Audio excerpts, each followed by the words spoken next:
How to view blocked users on TikTok. Hello everyone, this is Sabrina here to help you today. So without any further ado, let's get right into the video. First, open your TikTok application and then go to your profile icon from the bottom right corner. After that, tap on the three line menu bar from the top right corner.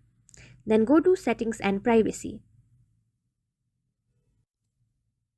After that, go to Privacy.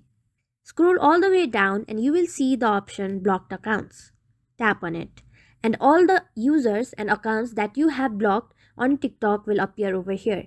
Since I do not have blocked anyone, this page shows no blocked accounts. But if you have blocked anyone, it will give you the list of their names and as well as an option to unblock them.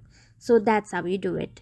Thank you for watching this video. Make sure to like, share and subscribe to our YouTube channel. If you got any questions, comment them down and I'll catch you in the next one.